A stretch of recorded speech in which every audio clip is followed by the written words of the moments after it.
Talk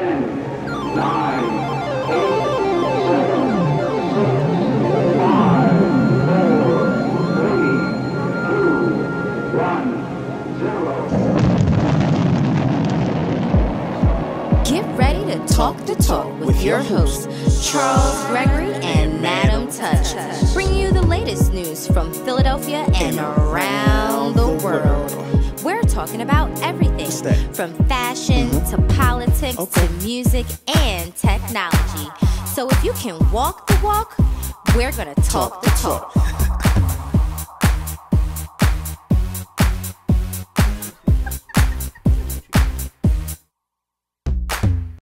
I'd like to welcome everyone back to another episode of Talk the Talk, where if you can walk the walk, we will definitely talk the talk. And I am your host, Charles Gregory, here with my beautiful co-host. What up, world? It's your girl Touch in the house. Now, today we have a fantastic episode, and I am truly excited. And it's a special episode because it's a full hour. I would like to introduce some of our panelists. First, we have Andreas Bureau, Mother-Daughter Productions. Next, we have a Mr. Randall, civil rights attorney. To my left, we have a Mr. Manwell Glenn, lead organizer, Philadelphia Unemployment Project. Mr. Michael Coard, Philadelphia criminal defense attorney. We have a Mr. Antoine Haywood. He is the director of community outreach and membership for PhillyCam. We also have a Miss Salima from Salima Speaks. And last but not least, we have the beautiful ladies of Verbally Loose. And I couldn't forget Bintu of Honeyb, right? The Buzz Club. One of my favorite shows. We are going to get in this conversation.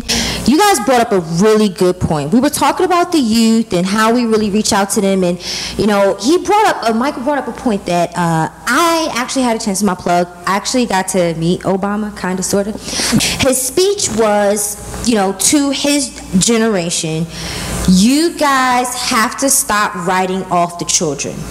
He pretty much put the whole room on blast. Added Shaka Fataba. He said, you guys have to stop writing off the kids. You keep saying the kids aren't doing this and they're not doing that. They're your kids. You're responsible for them. He's like, everybody's acting crazy because we washed our hands of them. We said, oh, there's a couple crack babies running around. Oh, this generation's lost now. And it's their fault, our fault. I'm putting myself in that box because, you know, we have that knowledge and we can share it even though we're still young. And, you know, there's a lot of mothers on the set. And so, you know, just throwing it back out there, like, how do we reach out to the youth and make this topic? And that's where I think social media comes in. You know, we have to give them a voice. Like with my show, I interview mostly black men because no one gives black men a voice. We have the ability to give the youth, the young black men, we have the ability to give them a voice for them to be heard so society can see them, that they're not all ignorant thugs. So we have the ability to do that through social media. Yeah, and just to add to that also, I think a lot of the problem then becomes when you know, an elder or older generation talks at them as opposed to talking to them. And when you talk about and when you talk about having that conversation or having that dialogue, it's understanding what frequency that they understand. You know, so if you're saying to someone, well, you have to take accountability for your actions as an older generation, to them they saying, don't blame me, blame your own head. You know what I'm saying? So I think the disconnect is understanding where that bridge is to be able to articulate that same message where you're not talking over their head, but you're talking directly to them. Because developing a show like this, for me, it was doing a show that I'm able to pretty much have a dialogue that's consistent, right, to how I speak. And to the audience I speak to, right? So if I listen to a show like, no pun intended, WURD, right, that I love, right, some of the people in there are talking so far above my head, and I'm like, okay, well, what are you talking about? You know, so for me to understand that, how can I then take that piece of it and then talk, you know, digest that, and then give it to someone below me. Yeah. A gentleman, for that matter.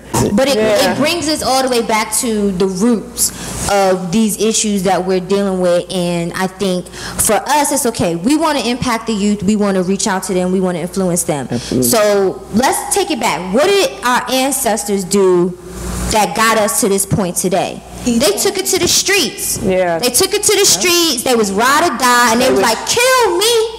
Straight up, like that's how they were. They was not afraid. And so today, you know, like she said, they was downtown, people want to stand by, they want to send a petition. At the end of the day, we still got the same judges, we still got the, what does taking it to the streets mean today? 2013, because it ain't dogs and fire hoses and lockups and all that stuff. What does it mean? I think it's just organizing within ourselves at the grassroots level, you know, at the local level, at the community level, like we're doing now. You know, creating that network of individuals, taking it and creating more rallies and keeping it moving, not forgetting, you know, a week later or a month later, you know, like follow up, doing meetups. You know how people love to do meetups. You know, Trayvon Martin meetup. You know, do one every month. You know, and the meetups can consist of different things. You know, having workshops for the youth with the same individuals who we rally with. You know, I think it's just always just building upon that network at the local level and keeping it, you know, in home. Right, you know, right. The community, people think sometimes that they have to go above and beyond, or like these petitions, it sounds so great, oh, I signed a petition, you know, but these are like invisible things, you know, these are things that they're not really going to touch you, you know, automatically. But if you have a workshop and you invite 50 youth, you know, to this workshop, then you can impact those 50 youth and more. You know, we need more becoming leaders. mentors. And I work at Boys and Girls Club, going into your local Boys and Girls Club and volunteering your time and speaking to the youth. That's what it takes to come out of yourself, you know, to really do something to make a change every day. Yeah, these are actually my two favorite topics. Youth and solutions. And by the way, in shameless plug, I host a show called The Radio Courtroom, WRD. But having done that, let me say this. In regard to the youth, it's important that my generation, instead of telling you what to do, hear what your solutions are. Exactly. We ought to provide the platform and let you do the talking. That's critically important. Then we get to the solutions. What do we do about this Trayvon Martin case? Well, there's a couple of solutions. One, the short-term solution is to petition the federal government to file civil rights charges against George Zimmerman. Absolutely. That's short-term because even if you get him today, there's a million more of him later. But short-term, waiting in line. do that. A more long-term approach is to abolish all of the stand-your-ground laws throughout the United States. And an even bigger long-term solution is to vote in order to get on juries. Many people say the system is corrupt and it's horrible and I'm not going to play the game. Well, in order to win the game, you got to play the game. So I'm not saying that you got to vote for a Democrat or vote for a Republican or vote for a Libertarian. You can register to vote and write in your own name. But once you register to vote, now you're on the jury list. And when it comes down to being on juries, to either look at what's going on with the Trayvon Martin defendants or the George Zimmerman defendants, you can decide to do justice. So that's what we need to do. Pressure the federal government to file civil rights charges, register to vote, get on juries, and abolish stand-your-ground laws. Everybody's scared of the jury. Nobody wants jury duty. Nobody wants it. That's what I'm saying. I got calls for the federal across the street, right?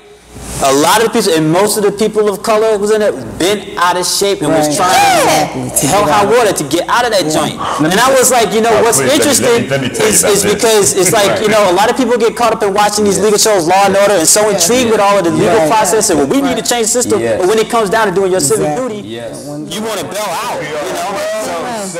Of the population. Black folks are 12% of the population. Yet we're like, what, 60% of the prison population. Tells me one or two things. One, we don't do crime well.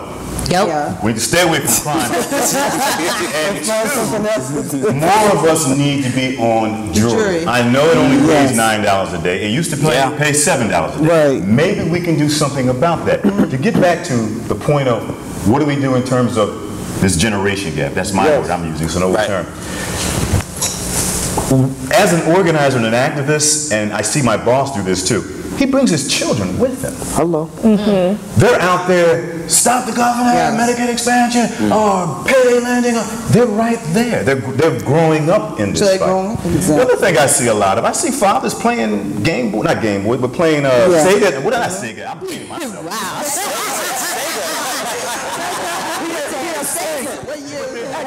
I see fathers playing Xbox, playing Madden next to their sons, and sometimes with their daughters. That's a perfect time for some other dialogue. Exactly. Yeah, it was a time, back to what Tiffany said, it was a time when the lights came on in the street, you was on the porch. You that's right. You called, you were scared to cuss out your neighbor. There was still always that kid that didn't have to stay on the porch and didn't come inside.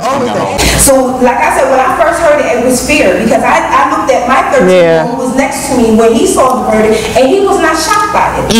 A 13-year-old was not shocked by this man. And a lot of us actually feel that way. A lot of us actually feel that way. And like I said, the first thing that came to mind was I knew it. So we're going to stop right there. We're going to cut to a break, and we'll be right back. This is Talk to Talk, y'all. Charles Gregory in the building with Tish Touch. We'll be right back.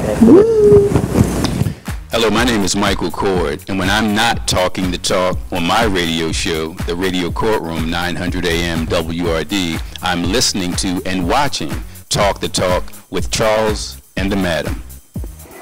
To educate yourselves. You don't have to school to actually be educated. The books are out there, the information's out there. Educate yourself, because with education you can arm yourself mentally. Okay. Welcome back, guys. I'm your host, Madim Touch. I got my man Charles Gregory over there holding me down. You are now watching Talk to Talk, and we were talking so much.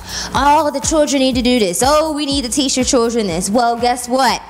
I have someone here that has something to say, and we're going to let him speak his mind. So, what's your name? Zamir. Zamir? I'm so happy you're here today, Zamir. Zamir, do you have a question or a comment for the audience or panel? A comment. I just was saying, because y'all was saying like how we ain't scared of nobody and all that. It's not just that. It's just like now people not doing the thing that they supposed to do, like the cops. It's not that we not scared of them. We like, why should we respect somebody that's not doing what they supposed to do? They're not really doing their job. Like they doing extra, like stuff that they really not supposed to do, and they hassling us for dumb stuff. Like they putting us on probation for dumb stuff. Like it's more serious stuff that's happening that she be worrying about than just us doing little stuff. Like, that's what I really don't understand. That's why I'm really not scared of the cops and none of that, because they not doing their job. It's not that I'm really not scared of them. I'm just not going to respect somebody that's not doing the things that I should respect them for. And that's the thing. If you want respect, you got to give respect. And as a youth growing up, like this gentleman right here, it's been times where I'm sitting on my own step. Me and a couple friends, we're not doing anything. I witnessed that. Right? Yes, a cop car drive up. What are you doing sitting there? I'm in front of my house. Exactly. I'm just sitting here, we're not doing anything. Meanwhile, robbery around the corner, right? But you're hassling me, telling me that I have to leave from in front of my house, or you have to go inside. Because you guys must be doing something like George Zimmerman thought. You have to be doing something because you're black. Exactly. That's a problem. Definitely. Yeah, that was honest information. And nothing he said, it all made sense. Exactly. Isn't that how we were raised? How you treat people respect when they give you respect? Exactly. He was raised the right way. So, you know. Well, just the other thing that I'm concerned with young guys like cats like that is, maybe I'm dating myself, but I think more now than ever, and we did it too, but this generation really dresses like suspects more than we ever did. What does that mean? The way I dress or the way my son dress automatically make him a target. That's ridiculous. And you're visual people. The media perpetuated that stereotype that a white t-shirt and jeans and Timberland was bad. That's just something that is hot outside. I live in the hood. I don't want to get dressed every day. I'm going to put on a white t-shirt, then I get my good clothes dirty. I put my shirt on later on, and I have jeans on and some Timbs, and I'm sitting outside. That doesn't mean I'm a hoodlum because I have those things on. And that's what I can afford. All right, let's when we get to be 80 and 70, it ain't going to look so cool. Let's give one more of our audience members an opportunity to ask. What's your name, sir? My name is David. Hi, David. Do you have a question or comment for the panel? It's really, my question or comment is basically towards the youth that we have here. The youth said something about respect, and and I do agree with that. So what is that you want us, how do you want us to respect you? Ooh, I like that. Let them respond. Sometimes we need to be taught. The young generations teach us a little something. Like, cause like the way people be coming at it should be like like it's not like respect. It's like how you come at me. Like I'm not gonna respect you and talk to you like how you speaking to me. Like if you come at me yelling, I'm gonna feel aggressive and want to yell back. But if you come at me and like talk to me, then we could talk. But I'm not gonna want to listen to you if you hollering and stuff. And that's mostly how people come at me. Exactly. So And that's the frequency. It's understanding that dialogue. It's not talking at us. It's talking to. It's like fine tuning. You know how you get between two radio stations and you try. That's what it is. It's understanding what is that dialogue. So it's okay to have a dialogue on the level, so to speak, with your peers. But when you go somewhere else, you just got to change the station. But also, we have to stop being so angry with our children. Bring that trash can here. That's true. Instead of saying, son, can you bring the trash can here? We're kinder to strangers than we are to our own children. That addresses parenting issues. You know, a lot of our parents today are younger parents. We have kids who say, my mom is 30. My mom is 32. Really? How about my grandma? Maybe more communities that have more classes in which we teach new parents or the parents of this generation, just alternative methods, or how to raise their children, especially a single mother raising a black son who the streets is so close to getting him. How does she deal with that? How does she talk to her son?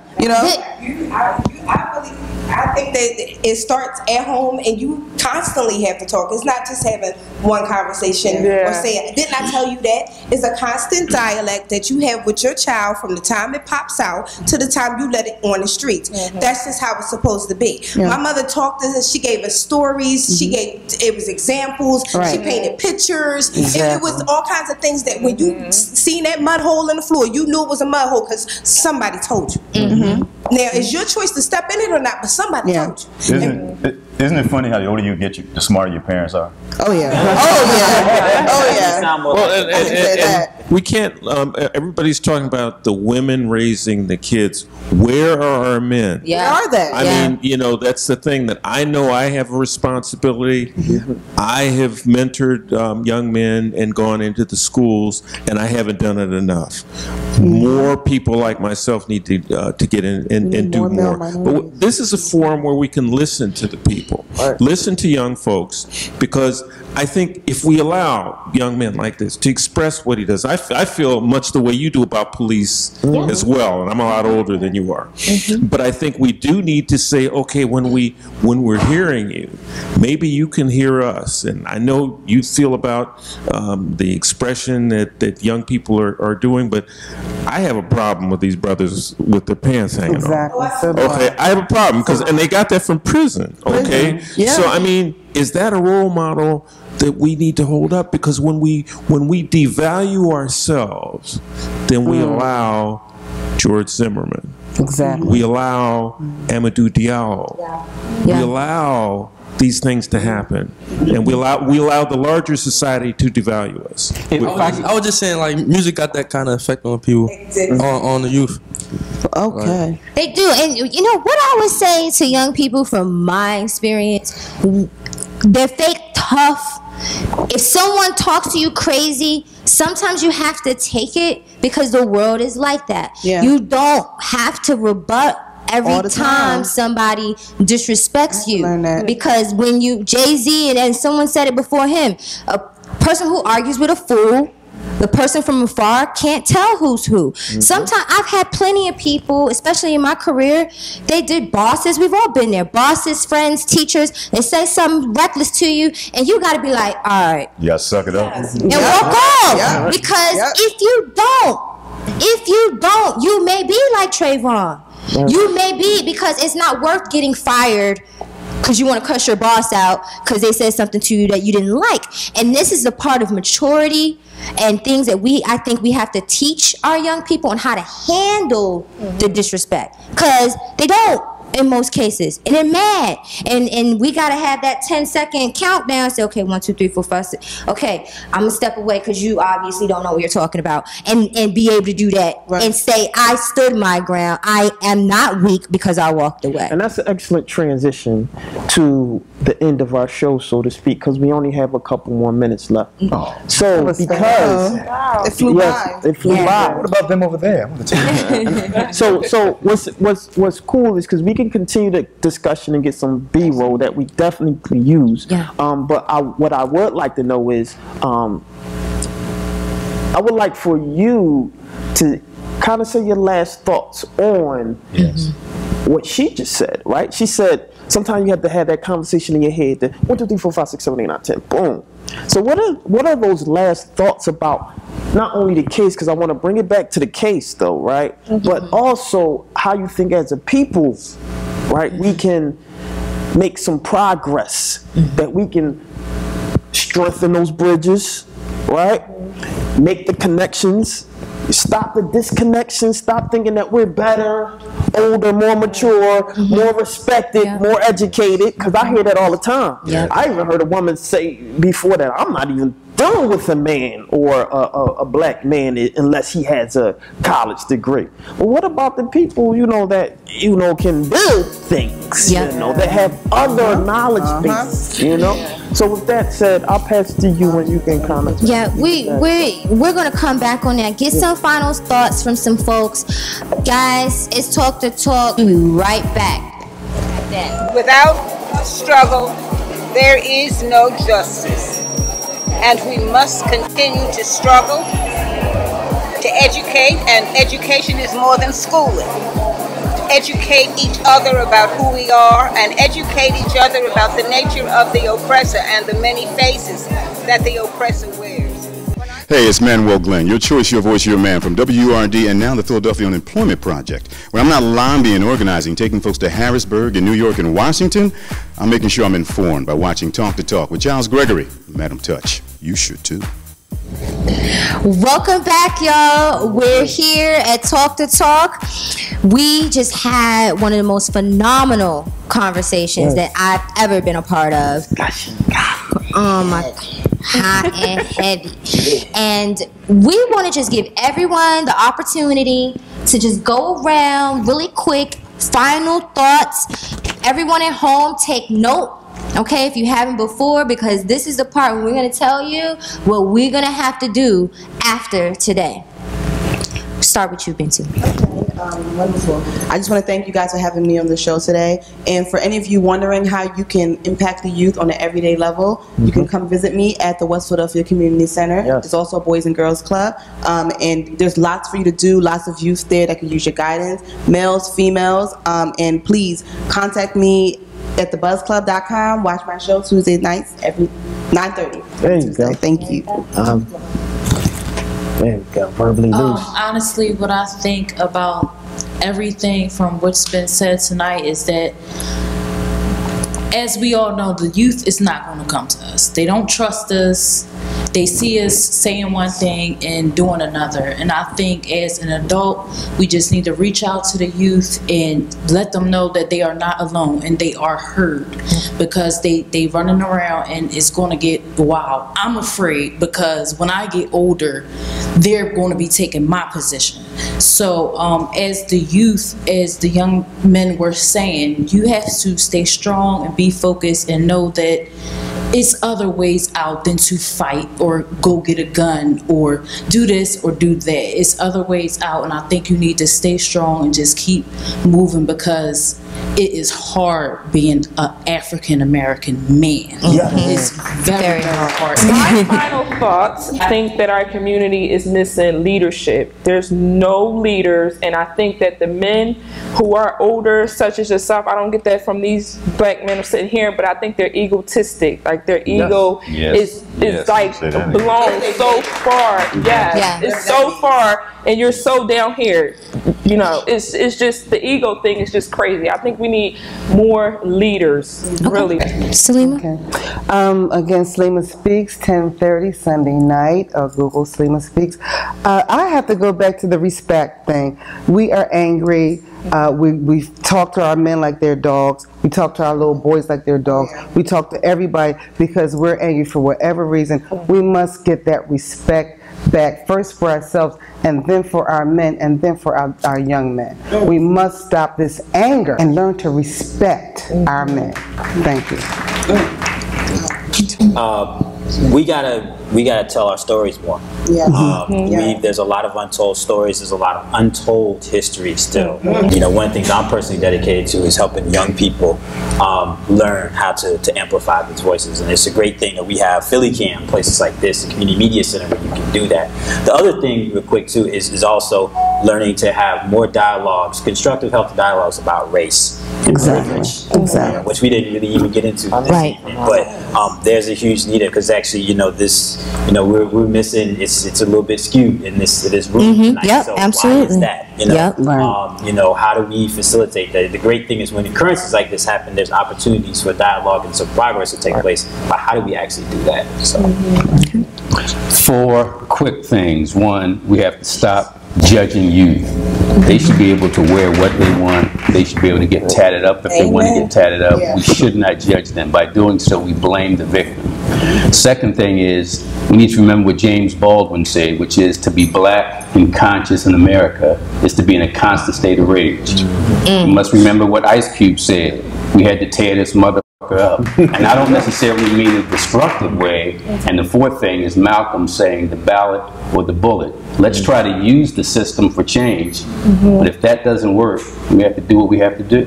I'm down. I co-sign what Michael said. And the other thing is that Florida has been in the middle of a number of decisions and a number of actions that have been a detriment to America, and especially black people. I can go as far back as Rosewood, when they devastated an entire black community. And I can fast forward that to 2000, when they stole an entire election, and hanging chads be damned.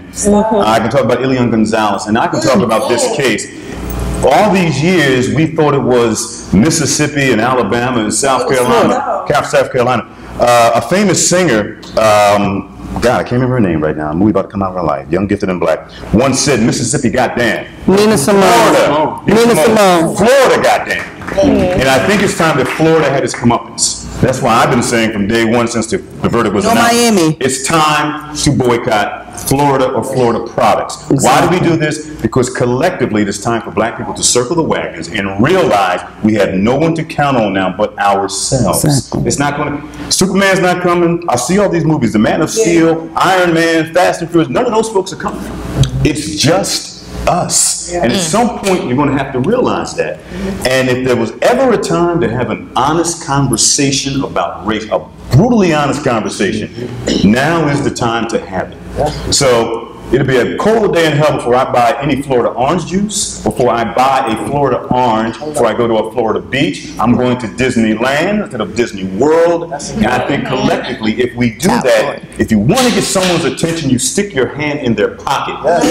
Okay. So I think we definitely need the ballot, but we clearly need the green too, and to work on that. I think, again, to echo what a lot of people say, I think we have to look at and emphasize our own humanity, and we have to realize, and we have to demand that we're people like anybody else, and we have the right to feel rage when situations like this happen.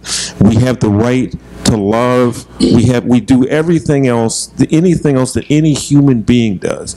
Now we have to demand with the ballot and like you say, getting registered and getting on these juries and extending our influence to say, damn it, we can't let George Zimmerman's happen. Not in 2013. We got to stop looking for white people to help us. We got to help ourselves. Okay. Well, it takes a village to raise a child. That's what they used to tell me when I was growing up. Right. I think we need to go back to that. And if parents go back to actually teaching their children and talking to their children and having that open dialect, then these type of things, we will have a future to look forward to. We will have our next generation stand up and fight for us later if we teach them how to do it now. So I think it starts at home. Awesome, awesome. Well, thank you so much. I want to thank the panel for coming by. You know, let's hold off from Florida until I finish my Miami vacation. All right. You know, Charles and I thought of the show. I'm glad everybody came down to talk about this cause. Thank you to our Philly Cam producers, Philly Cam staff, our community leaders and representatives. We Talk Philly. You can follow us on Twitter there. And I'm Madim Touch. I'm Charles Gregory, and if you're not part of the solution, you're part of the problem. Yep. Bottom line. It's Talk the Talk, y'all. Charles Gregory, Madim Touch, we in the building, and we see you on the other side.